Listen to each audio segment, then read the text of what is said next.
Thank you very much, Hedwig. I want to repeat what's been well said by others, how grateful I am to Peter for putting together this innovative event, and what a pleasure it is to be able to participate.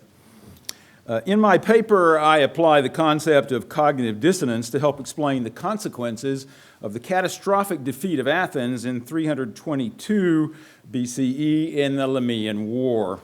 Those consequences deeply affected the long-term political and in particular religious history of Athens.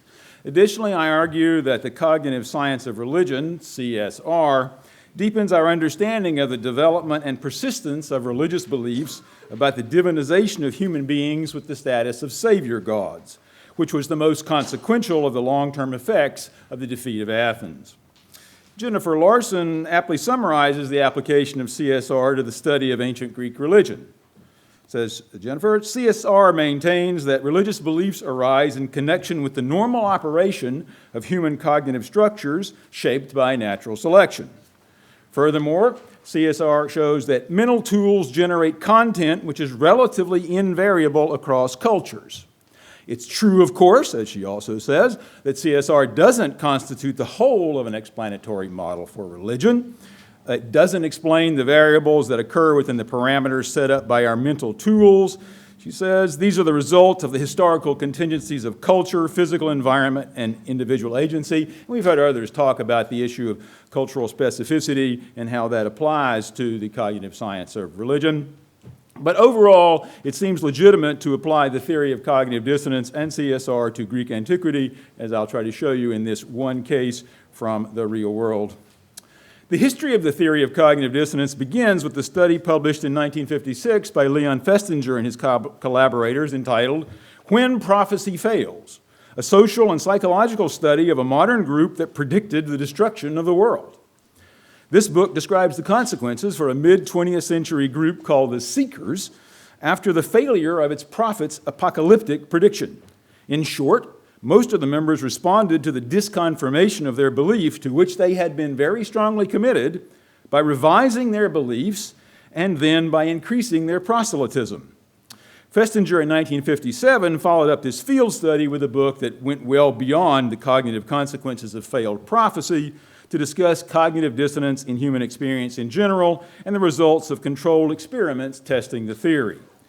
Countless other scholars have tested, critiqued, and revised the theory over the past 60 years, but its basic schema continues to be seen by researchers in psychology as, quote, a reliable phenomenon, Cooper, 2007. It's also been suggested by experimental science that the origins of cognitive dissonance lie deep in our evolutionary past. Cognitive dissonance is a reaction of mental discomfort in the face of inconsistency of knowledge, belief, expectation, and so forth. Here's Festinger from his original study. I'll give you a somewhat extended quotation. Dissonance and consonance are relations among cognitions, that is, among opinions, beliefs, knowledge of the environment, and knowledge of one's own actions and feelings. Two opinions or beliefs or items of knowledge are dissonant with each other if they don't fit together. That is, if they are inconsistent, or if considering only the particular two items, one doesn't follow from the other. Dissonance produces discomfort, and correspondingly, there will arise pressures to reduce or eliminate the dissonance. Attempts to reduce dissonance represent the observable manifestations that dissonance exists. Such attempts may take any or all of three forms, says Festinger. The person may try to change one or more of the beliefs or opinions or behaviors involved in the dissonance, to acquire new information or beliefs that will increase the existing consonance and thus cause the total dissonance to be reduced, or to forget or reduce the importance of those cognitions that are in a dissonant relationship. If any of the attempts are to be successful, they must meet with support from either the physical or social environment. The magnitude of the dissonance will, of course, depend on the importance of the belief to the individual and on the magnitude of the preparatory activity of that individual. Finally, Festinger says, the major point to be made is that the reality which impinges on a person will exert pressures in the direction of bringing the appropriate cognitive elements into correspondence with that reality. A statement that takes me to my argument from history. Modern scholarship sometimes obscures the reality that the defeat and catastrophic punishment inflicted on the Athenians in 322 by the Macedonian commander Antipater was the worst disaster in the history of the polis. The situation in 322 was the worst because, first, the polis was punished by the imposition of a permanent foreign garrison on the 20th day of the Athenian month Boedromion, and this was the first time that had ever happened. Second, because more than half the citizen body was disenfranchised, more than half. Third, because its democracy was abolished by a foreign conqueror. Fourth, because an oligarchy was installed based on wealth. And fifth, because tens of thousands of citizens and their families were displaced far away from home in a new settlement to the north in Thrace, surrounded by an often hostile non-Greek population. What the reference to the 20th day of the Athenian month Boedromion means is it was on this very same day of the year that the ancestors of the Athenians of 322 had received direct help from the gods in their glorious victory at the Battle of Salamis in 480 during the invasion of the Persian king Xerxes. On that day, the gods brought salvation, preservation, soteria in Greek, for the polis. So the Athenians in 322 are asking themselves in dismay, why had they now been punished on the 20th of Boedromion? To make matters even more baffling for the Athenians, not only had they not committed any impiety that would have justified their awful punishment, they had overtly been fighting for the sake of the traditional gods. We know this was the official view of the polis because it's documented in an officially commissioned public speech delivered by the orator Hyperides at Athens on a solemn national occasion during the late winter, early spring of 323-322. This so-called funeral oration, explicitly and dramatically, its language and verbal images are extraordinary. This funeral oration insisted that the Athenians were winning the war against the Macedonian Antipater. The oration, in fact, amounts to a triumphalist prophecy of victory. Moreover, the oration makes clear that Athenian troops were fighting and dying in this war against the Macedonians, not only in service to the political goal of preserving the freedom of the Greeks against tyrants and kings, but also to defend the worship of the traditional gods against those seeking to worship a living human being as a god, meaning the recent movement to divinize Alexander the Great. As Plutarch reports, the Athenians celebrated their ongoing wartime success by joyfully expressing their thanks to the gods through festivals and sacrifices. Shockingly to the Athenians, however, not many months after Hyperides' triumphalist oration and their pious celebrations, they suffered their disastrous defeat and punishment. What made this situation completely traumatic and crucial for my argument is that many Athenians, surely the great majority of citizens who favored democracy instead of oligarchy, they concluded that this multifaceted punishment of a ferocity they had never before experienced had been overseen by the gods. This conclusion is reported by Plutarch in his biography of the Athenian leader Phocion. Here's a literal translation, and on the sheet that I gave you, there's a very small part of this, as you'll see, that you can follow, that has the crucial word. Here's the translation. The very timing added not a little to their suffering, for the garrison was installed on the 20th of Boedromion, with the mysteries of Demeter and Kore being celebrated on the day that they send Aeacus from the city to Eleusis, so that with the initiation rites being thrown into confusion, many people analyzed the more ancients of the divine compared with the recent ones. For in the past, there had occurred mystic apparitions and voices during their best good fortunes, to the consternation and astonishment of their enemies. But now, during these same religious ceremonies, the gods were overseeing, were managing the worst sufferings of Greece. So, the Athenians' dismay arose especially because they were reflecting that the gods had not just neglected to notice or passively to permit the worst sufferings in their history, but indeed that the gods had been responsible for these events. Plutarch's text makes this point clear, although modern English translations, I'm sorry to say, have gotten it wrong, saying the gods were simply observing with indifference or looking down with a lack of concern. The crucial word in Greek is episkopein, which you can see if you care in the handout, which many other passages show means that the gods oversaw these worst sufferings as managers or supervisors. The consequences of this divine management were horrific for all Athenians except perhaps the rich social elite. Therefore, the defeat and punishment of Athens in 322 became for the majority what in cognitive dissonance theory is called a focal or generative cognition. Unmistakable evidence from reality generated this cognition, but it was dissonant with the Athenians' long-held cognition about the nature of their protective relationship with the gods. That is, the Athenians had a traditional belief to which they were strongly committed, namely, that there were patron gods favoring Athens, and furthermore, that the Athenians would experience preservation, salvation, soteria, so long as they met their responsibility to their commitment to proper worship of the gods and did not anger the gods by committing impiety. As a result, in the Athenians' minds, the gods' role in overseeing the unprecedented and undeserved punishment of Athens created a dissonant cognition that its citizens could not ignore. Indeed, their resulting cognitive dissonance was compelling because their traditional belief in the salvific role of their patron gods was crucial for them, yet they now confronted incontrovertible proof that they had failed to receive this expected divine preservation or salvation in 322, despite their strong piety attested to by Hyperides. Their situation was therefore disturbingly inexplicable. The Athenians' cognition concerning their situation was dissonant with their cognition concerning their traditional political theology.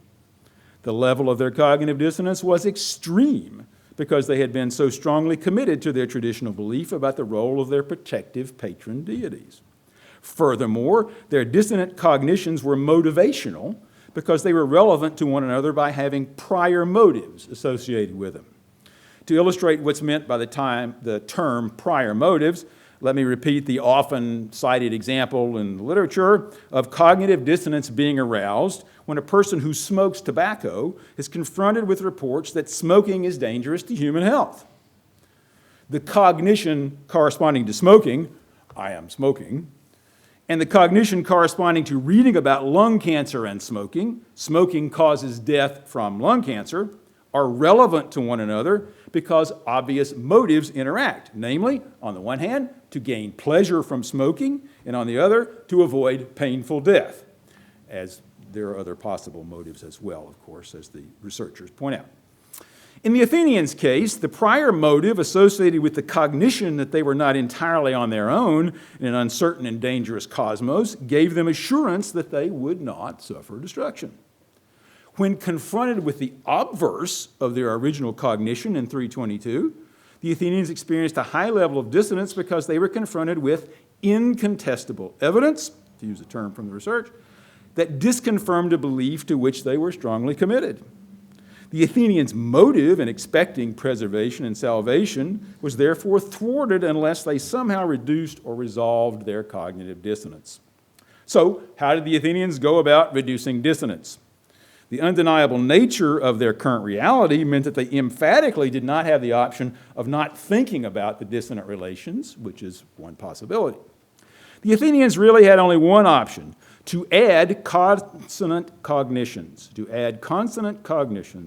organized around the cognition that is most resistant to change, as the research shows. In their case, the cognition most resistant to change was the belief that patron gods do provide salvation for the polis when worshipped appropriately. The new cognition that the Athenians introduced to reduce their dissonance is my final point. They satisfied their drive for dissonance reduction by divinizing living and present human beings. This new cognition arose as a result of the reality of the liberation of Athens from oligarchy and Macedonian control in 307 by a living and present human being, the Macedonian Demetrius, the city besieger. His liberation in person of Athens, carried out in accordance with the wishes of his father, Antigonus the One-Eyed, proved to be the salvation of the polis that had not occurred on the 20th of the Boedromion in 322, and had not occurred in the 15 woeful years for Athens since that day, so memorable for all the wrong reasons. Thanks to Demetrius and Antigonus, the democracy of Athens was at last restored, its military occupation was lifted, and its disenfranchised and displaced population regained their status. In addition, Demetrius and Antigonus made an enormous gift to Athens of food for the people and timber for building warships. In 307, then, it was made clear that a visible and present human being could and would do what previously only traditional gods had been regarded as capable of doing, namely, provide preservation, salvation to the polis. The Athenians were jubilant and grateful. The Athenians' salvation seemed paradoxical, which is the word used by the ancient historian Diodorus. That is, human beings had done what patron gods had purposely but inexplicably failed to do. Applying insights from the theory of cognitive dissonance about the ways in which people seek to resolve dissonant cognitions explains why the Athenians in 307 not only recognized their human liberators as kings, but also divinized them as savior gods. The learning process from exposure to new information generated a new cognition that required accommodating contradictory notions of the human and divine, at least as these natures were understood in traditional ancient Greek religious belief. In short, this new cognition encompassed a new category of patron god, the divinized and present human being as a savior god. CSR explains why this seemingly contradiction, a human being as a true savior god, was acceptable, even desirable, because the notion of divinizing a human being fits well with insights from CSR on how people's concepts of the supernatural correspond to widely observable cognitive features of such beings. These features include anthropomorphism, intentional minds, hyperactive agency detection, and minimally counterintuitive concepts as properties of gods across time and cultures. In short, CSR shows that people define gods as, quote, counterintuitive intentional agents, in the words of Tremlin, 2006. At the same time, it's important to recognize that this new cognition didn't abolish the long-held belief in the existence of traditional gods, as is sometimes said. In fact, the Athenians in 322 publicized the consonance of the new cognition and the old by having the images of Demetrius and Antigonus woven into the robe that's presented to Athena on the Acropolis in her role as patron deity of the polis. In this new robe, the gods that had recently been made, the divinized human beings, appeared alongside the old gods, Athena and Zeus, in a depiction of the salvific power of these gods, the battle in which they overcame the giants, thereby saving the world. The language of the so-called hymn to Demetrius, which you have also on the handout, dates from perhaps 2 decades after the original liberation of Athens, and it further reveals the characteristics of this new cognition about divinized savior gods and how this cognition had been made consonant with the Athenians' traditional cognition about the role of the gods in order to reduce or resolve cognitive dissonance. This poetic song was performed not just publicly by a chorus at Athens, but also sung at private social gatherings. The latter point speaks against the dismissal of the text as nothing more than official flattery without any significant content deployed to, it was hoped, please a powerful commander, which has often been the reaction to this text. The hymn reveals aspects of the supernatural concept of divinization that serve to reduce the Athenians' cognitive dissonance. First, it says that Demetrius comes to Athens with Demeter, thereby revealing that the new cognition has been made consonant with the old one about traditional savior gods, subject to some modifications that are revealed further on in the text. Demetrius is hailed as cheerful, good-looking, laughing, as a god should be. These characteristics are a departure from depictions of the traditional gods, serving to help define this new category of the supernatural. On the other hand, he's the son of Poseidon and Aphrodite. This pedigree connects him with the Athenians' long-standing belief in traditional gods. The next lines show revisions in traditional notions of the divine that were required for dissonance reduction. Other gods are far off, Note the Greek doesn't say all the other gods, this is sometimes the translation. Or the other gods don't have ears, meaning they don't respond to prayer and petitions for help, or they don't exist, or they pay no attention at all to the Athenians.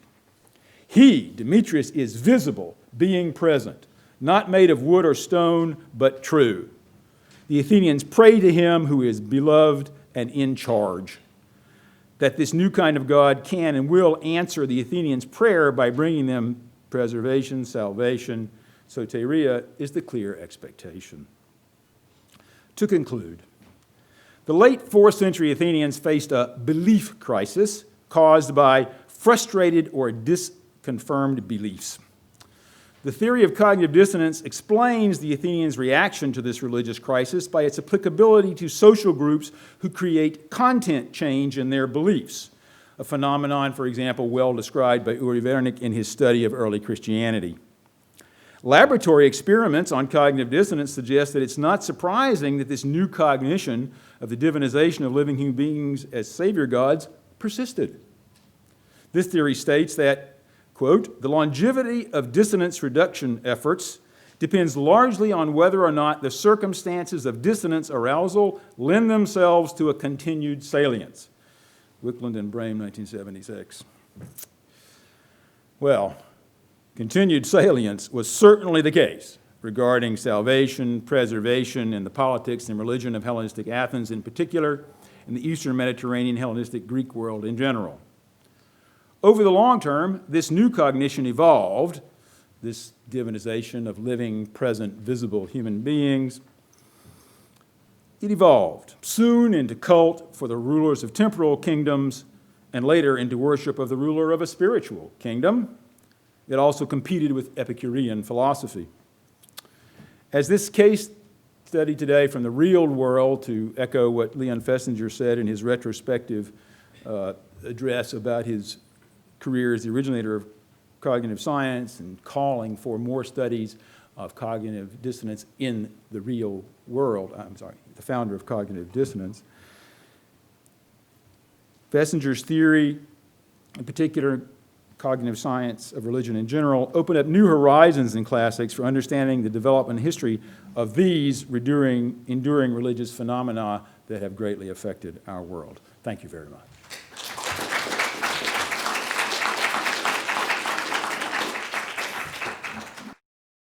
Thank you very much. Thank you to Peter for having organized this exciting conference and for all of you for being here and make it so rich. Thank you.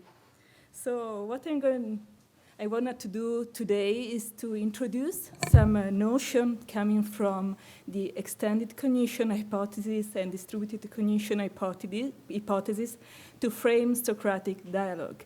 In fact, I think that the ancient Socratic Elenchus may provide very insightful intuition on what I call the dialogically extended cognition. Since the topic is very broad, I choose today to discuss the notion of aporetic state within Socratic Elenchus.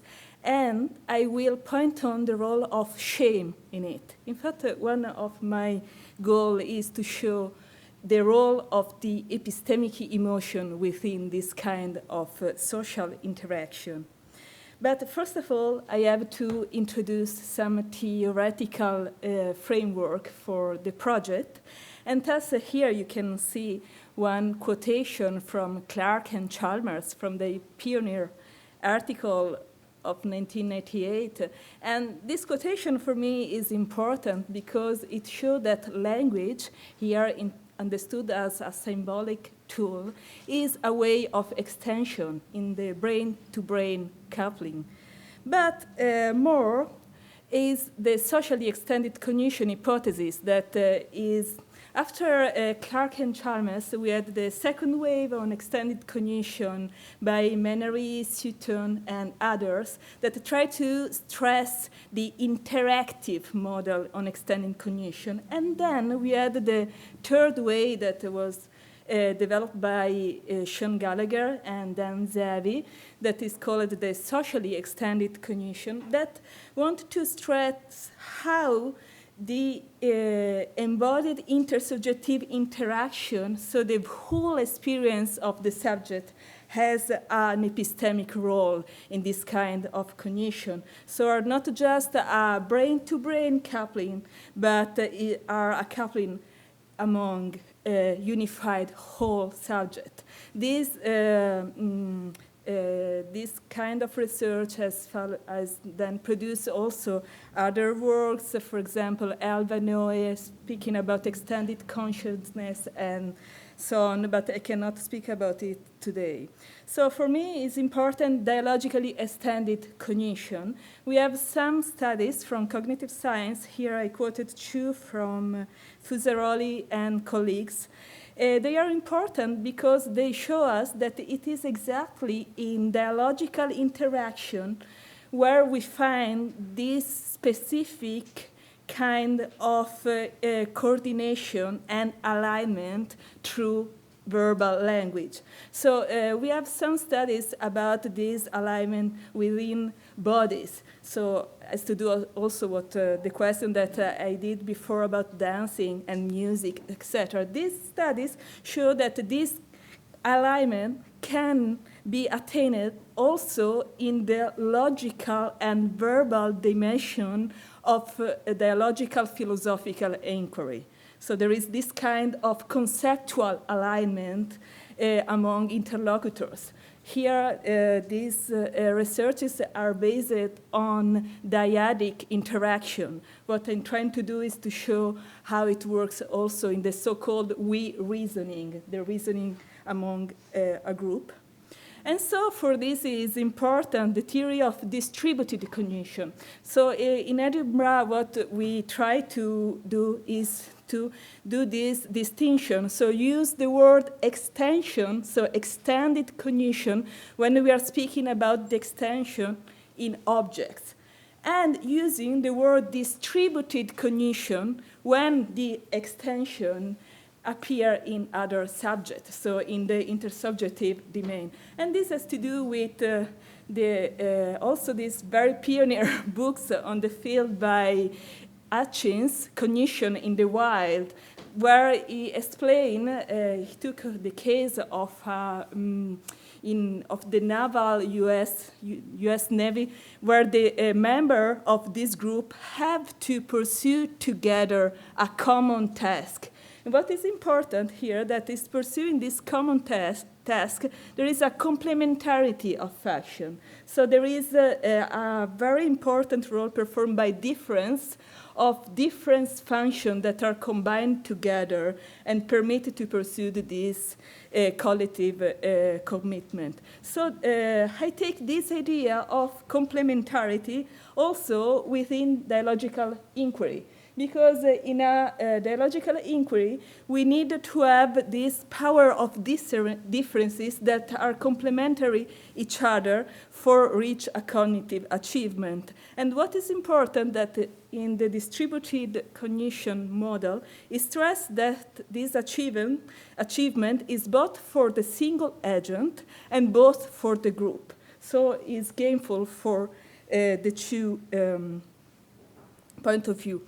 And here we find the social parity principle that was delivered by Thomas Santo, and he translated the parity principle that was one of the ways to demonstrate the extended cognition and the extended mind by Clark and Chalmers to this field of the social interaction between subjects. And so there is the idea, if I'm dialoguing, I'm conversing with another, and the other performs some cognitive ability skills that I do not possess, but together we are coupling together this ability, I have to recognize that in the production of this kind of cognitive achievement, his role is constitutive also for my own achievement.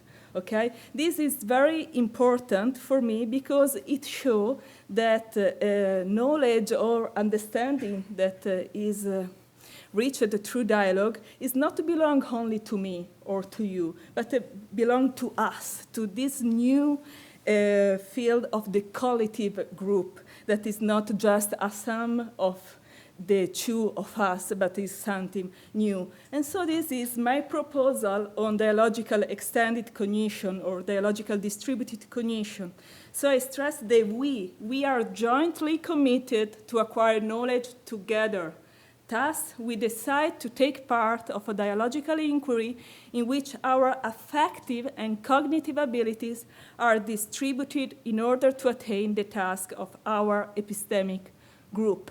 So maybe you have recognized here the background coming from Margaret Gilbert's account on committee or shared task, collective agency, collective intentionality. And what I'm doing here is to stress that not only cognitive abilities have an epistemic role here, but also the affective abilities. And now I'm going to move to this field. And also the idea that this practice is something that we choose to do together. So I would like to stress the responsibility toward this collective research. So here we have the part that has to do with affective ability, epistemic emotion, and intellectual virtues. So the notion of epistemic emotion has been introduced by Morton in 2010 in an article in the Handbook of Philosophy of Emotion, edited by Peter Goldie.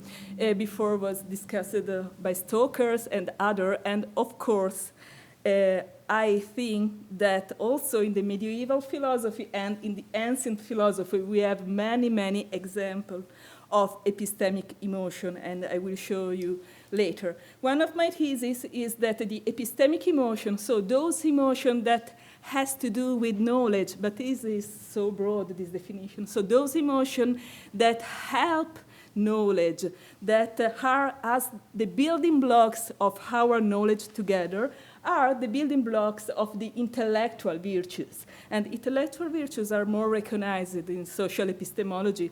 So intellectual virtues are what motivate the cognitive process, what made the process more silent to the group, etc. So here we are to the Socratic Dialogue. So I ended the first part of the talk, and I hope to has been clear for explain you the theoretical background. So as I have already told you, I think that in the Socratic Dialogue we can find many epistemic emotions at work, epistemic emotion and intellectual virtue. And if you, this is very trivial to say, but if you just think about the arising of philosophy in Athens, there was this idea of the love for wisdom, this practice that we have to do to attain knowledge. And of course, there is this care, this love, this motivation toward knowledge that has produced many practice or exercise to attain this. So in the Socratic dialogues, in Plato's Socratic dialogues, emotions are mainly motivational states, so what lead to the inquiry. But and this I think that is quite easy to accept. But what I wanted to stress here, analyzing the role of shame in the Aporetic state, is also their transformative power of building a new character as epistemic. So what we find here is a transformative action of the interlocutors in philosophers. So you know that in Plato, this has to do with the meietical process, and the key point of this process is to face our contradiction, our errors, and purifying from them. So emotion builds the character of the epistemic agent. So I will skip this slide. This was just an example of emotions as motivation. These are two quotations, one from Plato and the other from Aristotle, just for the idea that wonder is the only beginning of philosophy, and this is said both by Plato and both by Plato and Aristotle. But let's go to the Socratic Elenchus. So the Elenchus, the refutation, is the procedure that tests out the consistency of the interlocutors' beliefs. So this procedure that has to do with questioning, definition, example, etc., lead to the aporetic state, lead to the aporia. So etymologically speaking, to this place where we don't find way to continue our search for knowledge, where our mind became blind. I say, what can I do now? So this is a very powerful moment in the procedure. And studying Platonic test, I understood that this moment is not just intellectual, cognitive, but shame and also other emotional disposition play an epistemic role into it. So in order to face the contradiction, our cognitive errors, we need also this emotional state that help us to purify from them. So this is a quite uncommon way to understand the emotional disposition knowledge, because there is the idea that the purification is not a purification from emotion, but in this case, emotion are what that permits the purification to arise. And then also, the recognition of the emotional states in the Socratic Elenchus permits to recognize that for Plato and Socratic dialogue, knowledge was always an embodied experience among interlocutors that were really historical characters that were discussing together, and also the physical description were very well depicted. And I think that this is very important to grasp also the ethical and political meaning of this kind of refutation, because here I'm always speaking about this cognitive success. But in Plato legacies, the cognitive success has to do with a transformation of our style of life. So has to do with the building of the character as philosopher, as a moral agent.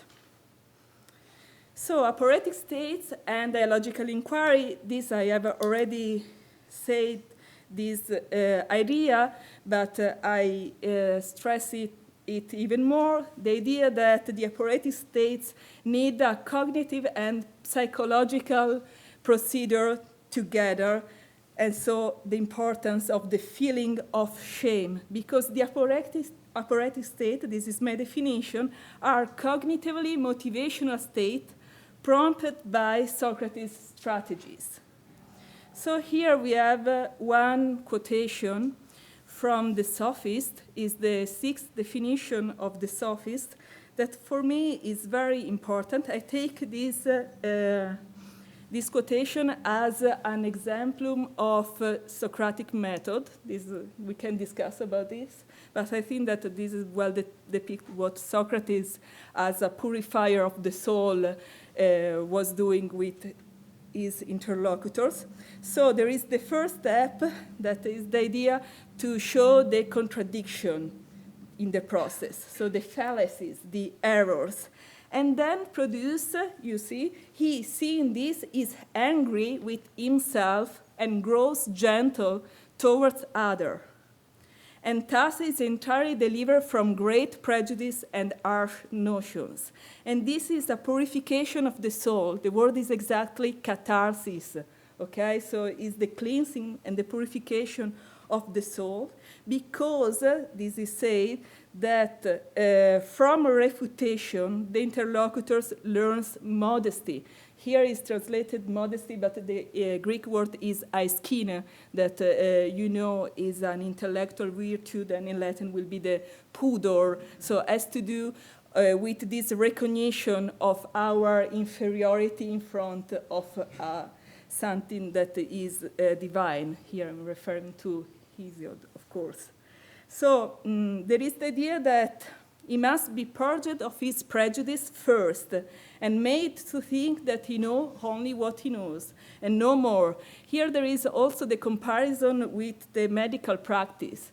So Socrates is like a magician that uses these rhetorical and cognitive and emotional strategies to purge the interlocutors from their fallacies. And it ends saying that refutation is the greatest and the chiefest of purification. So in this meaning, there is the idea that in dialogue, as social reasoning, as medication, we are checking one another. So there is the idea that we have to test our beliefs. And to do it, we have to perform also a kind of intellectual humility in some way, or modesty, or pudor. And the Greek word askine has to do also with the act of blushing. And this has to do with what I say with the embodied cognition. So it's something very real and physically experienced. And I claim that only because it is really physically experienced that it can work. It can really purify the interlocutors. Okay, I can skip here, so I just showing the contraposition between this idea of modesty, intellectual humility, and hubris.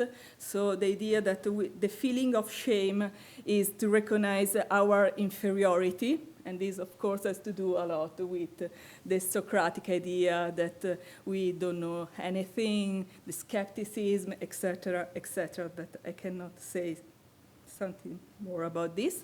I go immediately to this idea that was delivered by Vasilis Politis of the zetetic aporia. So, because until now, in this procedure of testing out our belief, I just spoke about this idea of intellectual fallacies, errors, this negative stance of purification. There is the idea that this kind of aporia is also zetetic, so help the research, permits to the production of something new. Of course, it's the reformation of the character that understood his errors and thus can continue in this procedure of give birth to wisdom through the meiotic procedure.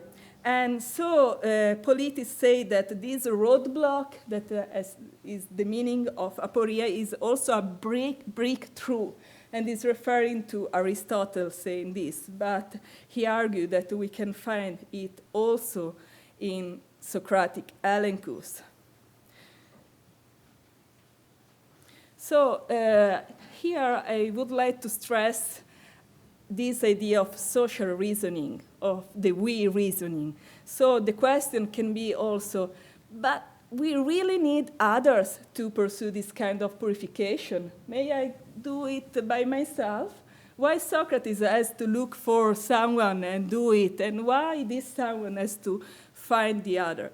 I think that here we find something that we can say empathizing with the intellectual suffering of the other. So I recognize in the other something that is going wrong, but this going wrong is bad not only for his cognitive development, but for his life, and his life is within a society. So if we think about who were the Socratic interlocutors, and we think about Callicles, Gorgias, Polus, Thrasymachus, we see why Socrates has to go to them and criticize them, because he wanted to purify them and purifying the city, because they were the leader, the intellectual leaders of Athens. They were the teachers, the politicians, the rhetors, etc., etc.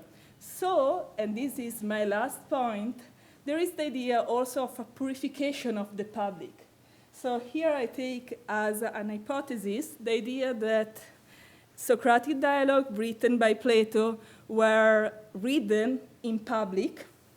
We have to understanding which public, inside the academia, in the public space. There are many hypotheses about this. There is also the meiotic approach delivered by Christopher Gill in the UK that is very interesting. So the idea that Socratic Dialogue as a text that is written in the public as this meiotic goal towards the public.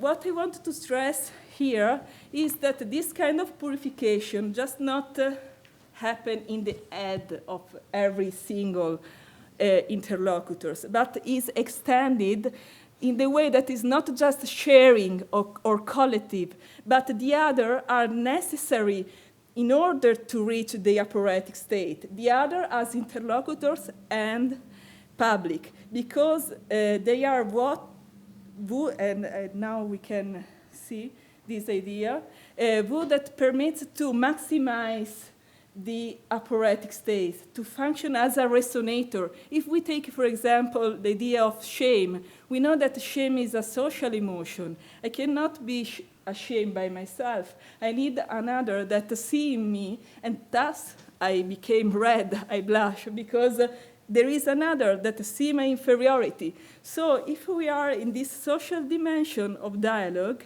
and interlocutors, we can take Paulus, for example, in the Gorgias, can feel ashamed to be purged in front of his master, in front of Gorgias. And in fact, Gorgias recognized that Socrates is going to refutate him. And that's why Callicles say, no, I want to discuss with you.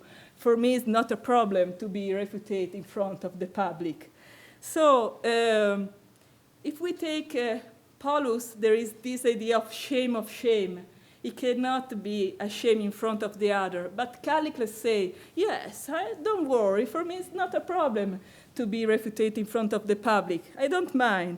And my idea is that what happened there is something that I call extended Elenchus or outreach Elenchus.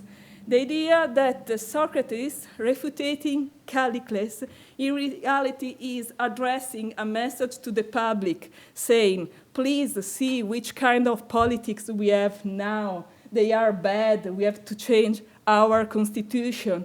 And making this, changing the idea that the public has to the interlocutors, this movement bounces back to the interlocutors himself and can be ashamed of. This idea of bouncing back is very important for the extended cognition hypothesis, because it's not just a shared or collective cognition. There is something that going outside using vehicles and tools of other knowledge, then come back, maximize. And in this procedure is exactly the public the resonator, what that make this happen. So here is summarized through the public hitting the interlocutors. And in this way, the extended Elenchus or extended Aporetic States are a way of extended catharsis, extended purification with a very political aim. So this is what I have already said, that there is the idea of complementarity and synergic process of transformation, and the idea to recognize what I want to conceal. And I have to recognize it because there is a public that is saying me. So there is an extended machinery in play here. So a further development of this work, of course, has to do with the notion of catharsis in drama and explain better the connection with the Aristotelian model. My main idea, as I have already told you, that emotion are tools for this kind of purification. It's not something that we have to set apart. But in order to reach this intellectual purification, we need some emotion, and here in the aporetic states, exactly the shame, in order to achieve the purification. And this purification is zetetic, so it is a moment, a very crucial moment in this dialogical procedure that make the arising of a collective knowledge of wisdom. I haven't spoke about the role of love in this machinery. This has to do with another part of my work, so love in the production of knowledge. But I think that it could be enough for today. Here you have just a sum up that I think that is useful having over there. Thank you very much. Bye-bye.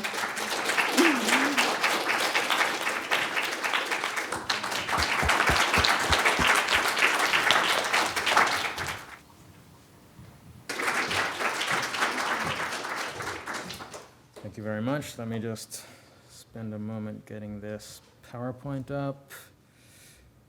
Let's see. Oh, there we go. Well, I have to say, this is the first time that I've presented with a PowerPoint, so we'll see how it goes.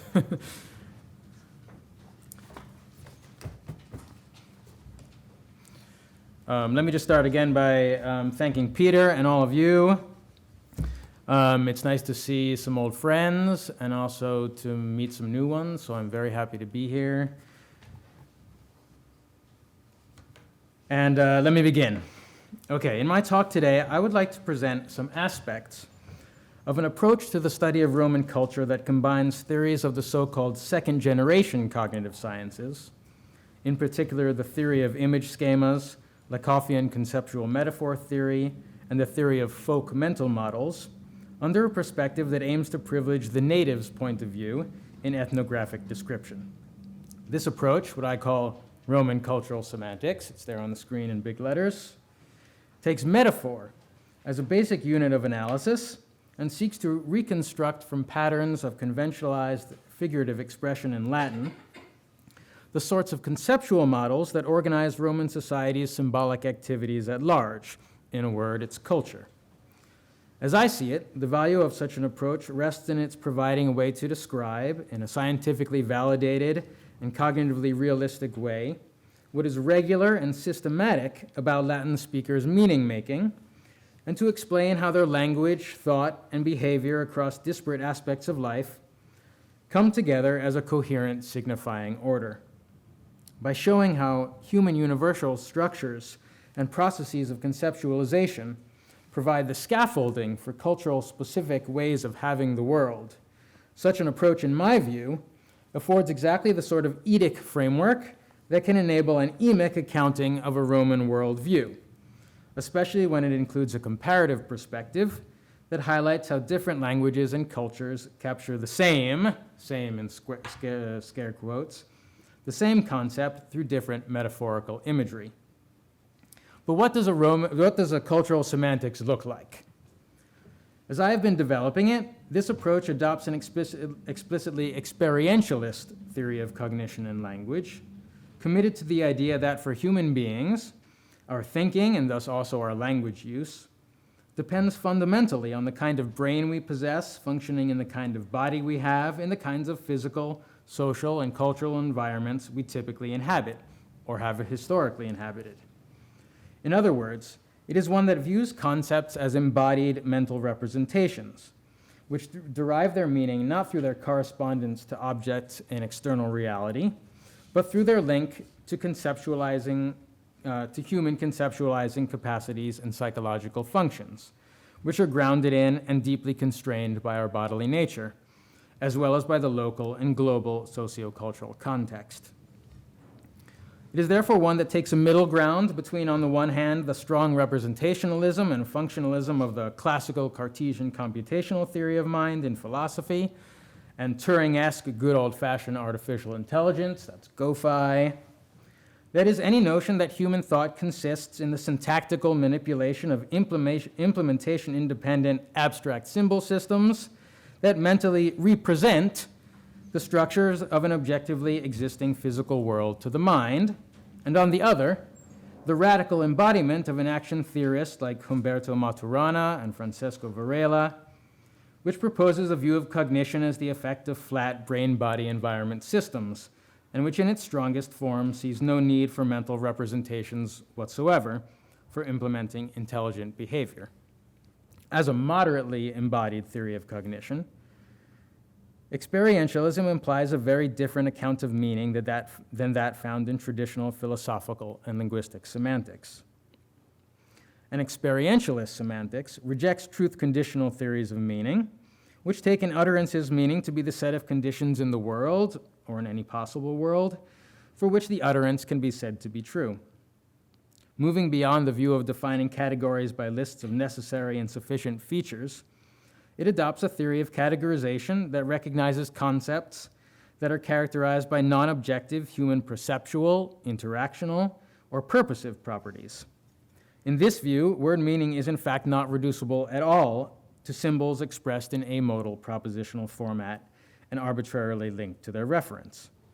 Rather than being represented in the mind as language-like symbols, as in Jerry Fodor's mentalese, in an embodied semantics, the concepts corresponding to the meanings of words are said to consist, either directly or indirectly through figurative interpretation, in Gestalt structures of experience or image schemas.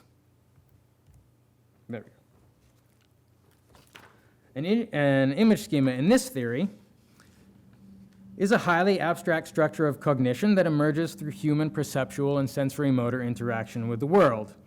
As in Mark Johnson's famous definition on the screen, a recurring dynamic pattern of our perceptual interactions and motor programs that gives coherence and structure to our experience.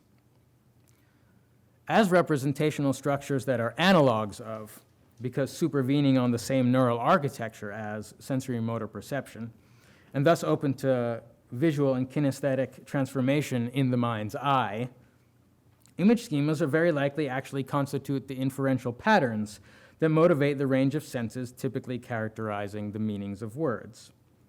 A key claim of cognitive linguistics is that image schemas and complex image schematic scenarios may also be metaphorically interpreted, extending physical spatial meaning into more abstract domains. According to this theory, reasoning in abstract domains is in fact possible for humans only through the regular mapping of image schematic structure from concrete domains. What's more, this theory claims that metaphorical mappings are not arbitrary and unconstrained, but in fact motivated, typically by their grounding in systematic correlations in phenomenal experience. Probably the most famous example of this kind of experiential grounding of abstract understanding is the so-called heated fluid in a container metaphor that delivers English speakers' conceptualization of anger. This conceptualization is captured in idiomatic phrases like seething with anger, blow one's stack, flip one's lid, let off some steam, where the notion of emotional intensity is mapped to that of the liquid's temperature, and anger's effects on the body to the pressurization of the liquid. A version of this metaphor also exists in Latin, as you can see on that slide. And what's important to recognize from the point of view of an embodied semantics is that what makes sense of these expressions, and many others like them, we won't go through all of those together, is that the metaphor is grounded in concrete physical experiences, very specifically the autonomic neurophysiological responses, especially an increase in skin temperature and blood pressure, that experimental studies have shown characterize human experience of anger probably universally. Thus, for speakers of these languages, English, Latin, and many others besides, talking about anger in terms of hot fluid is directly meaningful, since the abstract concept of anger itself is understood, at least at some level, in terms of structures that emerge from bodily experience. Now, cognitive linguists take as given that complex categories will actually acquire their meanings via whole systems of metaphor. In this respect, and as a somewhat more extended example, consider the concept of meaning itself in Latin. As the diagram here is meant to illustrate, Latin speakers' conceptualization of meaning emerges from several different metaphorical mappings. Expressions with sibi volt, for instance, suggest a kind of personification that allows words to be attributed human-like intentions, so that what a word wills or wants for itself is metaphorically understood as its meaning. Plautus's ut literarum ego harum sermonum audio, line of Pseudolus, where Pseudolus himself likens understanding the message of a letter he has just read aloud to hearing its speech. This metaphor suggests that meaning could sometimes also be construed in terms of vocal utterance by a kind of metonymy. Otherwise, meaning could be understood as the state of mind, mens, that an expression conveys, or as a kind of force, vis, and later potestas, that resides in words. Cicero even once seems to refer to the meaning of a word as its house, domicilium.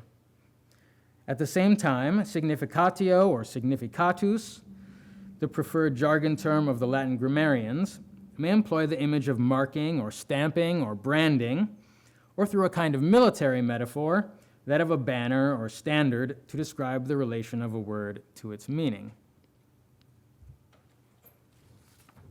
But it's probably fair to say that another metaphor, what we can call the path metaphor, just circled it there, represents Latin speakers' most conventionalized conceptualization of meaning. I say most conventionalized because this metaphor can be made out in the very derivation of the two words that Latin speakers most regularly use to convey the concept of meaning at all periods of the language and in all sorts of discourse. I'm talking about sententia and sensus. Etymologically, both terms derive from sentio, which can in turn be derived, I think uncontroversially, can be traced to the PIE root sent. And now there's an interesting situation where some reflexes of this root in some daughter languages do have meanings that mirror the abstract intellectual sense of sentio exclusively. Those are those right there. But cognate words from several others exhibit spatial meanings from the same root that very likely represent its literal sense. Those are those. So there's, okay, set, meaning road, okay, and the others, I won't go through them. The occurrence of both these senses in attested outcomes of the one root sent suggests that meaning was, at least when captured by means of derivatives of this root, was conceived of by Latin speakers as a kind of motion along a path. The development of Dutch zinnen, think, consider, as well as German sinnen, contemplate, and especially zin, sense or meaning, from earlier sinan, head for a place, in fact points to a regular pathway of figurative meaning extension, probably in Indo-European, that goes something like path develops to thought, develops to meaning of an expression. Right there. Still, how exactly can sententia and sensus be said to capture an understanding of meaning in terms of a linear spatial metaphor? After all, in regular Latin usage, neither of these words exhibits any spatial semantics whatsoever. Their denotations, in fact, remain exclusively within the realm of sensation, perception, and intellection. Essentially, my claim is that these words deliver Latin speakers' concept of meaning by way of a verbal root whose concrete literal denotation has to do prototypically with directed motion along a path, and whose interpretation vis-a-vis meaning is derived metaphorically. In cognitive linguistic terms, my specific claim is that meaning is understood by Latin speakers via something like what has been identified as the path or source path goal image schema.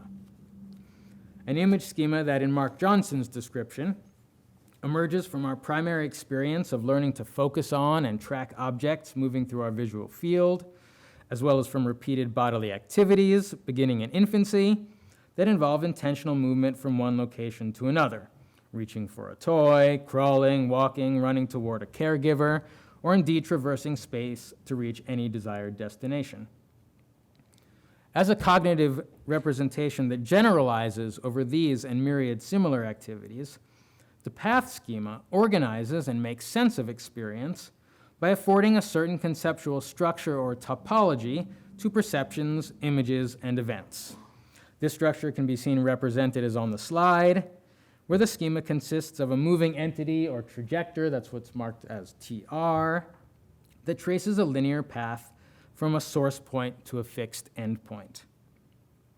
If we can indulge our philological sensibilities just a bit more, that the image of a path metaphorically underpins Latin speakers' concept of meaning seems to me to be confirmed by the kind of syntactic construction that Latin speakers typically use when talking about understanding a word's meaning, especially in a particular sense. What I mean is that in Latin, to understand an expression in a particular sense is to receive or get it, acquipere.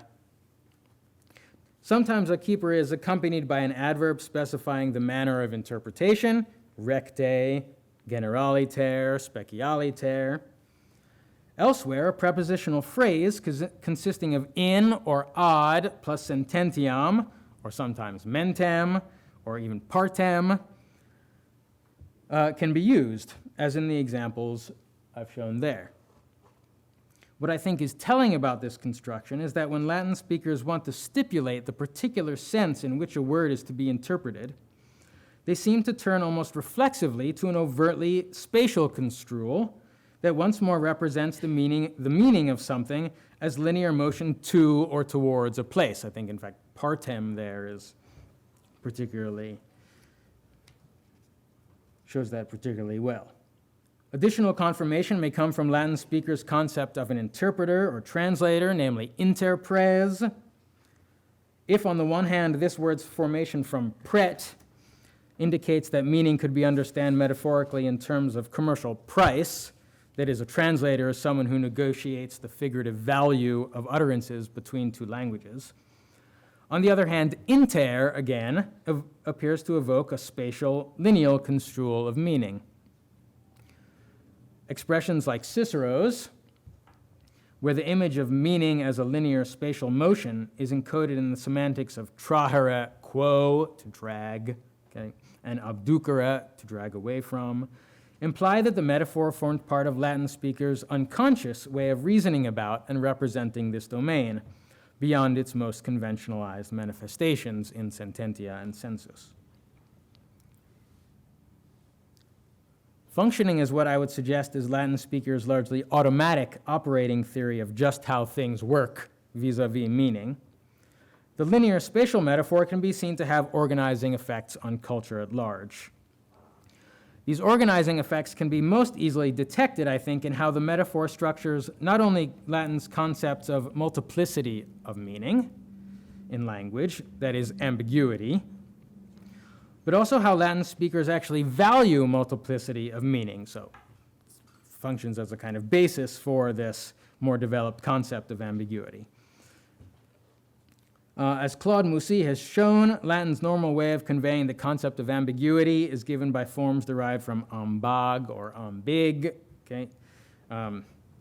Uses of ambiguum, ambiguitas, ambages, and related words to signify ambiguities of all kinds are pretty well known, and we don't have to go through them here. I do think it's worth reporting, however, some explicit definitions of ambiguity by Latin authors in order to highlight this concept's metaphorical basis. The passages I've reported here make clear that Latin speakers' concept of ambiguity centers fundamentally on the notion of words expressing two or more meanings, that is, lexical ambiguity. It should also be immediately clear that ambiguity was understood in this sense by wholly metaphorical means, since etymologically ambiguum, it's constructed on the basis of the preposition ambi, round, about, and agere, lead, whose combined literal meaning is something like leading around on two sides. We can't, I think, accept any analysis like that of Joseph Pucci, bearing on both sides, which presupposes the derivation ambo gerere. Phonologically, it just doesn't work. I'll skip the more detailed argument. Latin speakers' metaphorical conceptualization of ambiguity can therefore be represented as something like this, which suggests that what can be interpreted in more than one way, something that's ambiguous, is understood in Latin through the complex image of paths diverging. As the most conceptually entrenched way of conceptualizing multiplicity of meaning, right, there are two paths. The paths diverging metaphor arguably functions as what in cognitive anthropology is called a folk or cultural model, a non-technical or naive understanding that a society's members rely on implicitly in organizing their experience and in reasoning. To see in what ways the paths diverging metaphor functions in this way in Roman society, it may be enough to think of the many times that ambiguity comes to be thematized in explicitly linear spatial terms by Latin authors, by Catullus, for example, in his image of the labyrinth in 64, which, as Martindale, Putnam, and now Julia Geisser have argued, symbolizes a whole series of thematic uncertainties, including or especially relating to poetic composition. I think it is also telling to compare Latin's vocabulary of ambiguity with, say, Greek's. which is also built up through spatial imagery. In amphibolia, or amphiboletikos, amphiglossos, and epamphoteros, for example, and likewise in dikognomos, it is in fact chiefly the prepositions amphi and dika whose spatial meanings of around and on two sides deliver the figurative sense. Greek spatial metaphor of ambiguity may thus appear to coincide very closely with Latin's. Yet the image engendered by these forms may in fact turn out to be quite unlike the image of paths diverging that underlies the Latin metaphor, since the literal sense of amphi very often seems to have to do with notions of containment and even concealment, as in the two passages from Homer, where adverbial amphi includes the notion of completely surrounding a thing so as to protect it. Similarly, dika seems to refer prototypically to static position rather than linear motion on two sides. Thus, the image of Greek's metaphor may be closer to that of enclosure. Indeed, in figurative usage of ep amphibalo and amphibolia, to refer to ambiguity, ambiguity seems to be straightforwardly likened to a kind of garment or net that encloses and captures some object. Because metaphors like these involve the transfer not just of words, but of systems of concepts, and therefore an entailment structure, each society's ways of figuratively conceptualizing ambiguity may bear significantly on the sorts of inferences its members make about multiplicity of meaning, and indeed, I would suggest, the value that their culture attributes to it. Consider the ontology of ambiguity that emerges from the image of the Greek metaphor. In this metaphor, ambiguity is seen as an enclosure that surrounds or encloses or conceals another object. As such, ambiguity renders its object, meaning, temporarily inaccessible, and being something placed on top of and completely around and on both sides of its object will also require additional effort to be removed in order to uncover whatever it is that lies beneath. The image thus implies a kind of theory of linguistic meaning. First, that any expression has both an outer meaning, which is in some way contingent, and an inner meaning, which represents the true sense of the expression. Second, that ambiguity belongs squarely to the level of outer meaning, and is, as something obstructing access to the inner meaning, the true meaning, by covering it, is simply detrimental to truth. This is no doubt why in the Greek world, as Catherine Atherton has written, ambiguity was regarded as a difficulty or defect, something to be coped with, not courted, and eliminated if possible. By contrast, in the image of the Latin metaphor, ambiguity is a kind of detour from an expression's meaning path, presenting the availability of alternate meaning paths around or on both sides, but nevertheless still toward the meaning destination, if we can call it that. Understood by this image, ambiguity does not actually seem to preclude the discovery of true meaning at all. In fact, just as when traveling on a journey, a detour can eventually bring a traveler back to his or her initially set upon path, or provide simply a different but no less feasible way of reaching the originally intended destination, under this image, ambiguity constitutes merely a different, even if somehow indirect or possibly unforeseen, means of discovering something's true meaning. In fact, like a fork in the road, ambiguity emerges not so much as an obstruction on the way to the truth that must be avoided at all costs, eliminated if possible, but rather as a naturally occurring and perhaps even essential part of any meaning journey. Unlike a garment or net or other covering, ambiguity in this Latin sense cannot be considered in terms of the metaphor separate at all from something's true meaning. Ambiguity thus turns out to be a kind of mode of truth-finding that is seen as equally acceptable as what may otherwise have seemed the most direct route. There may even be something appealing and worthwhile about ambiguity, just as stepping off the beaten path can often bring the traveler unexpected discoveries.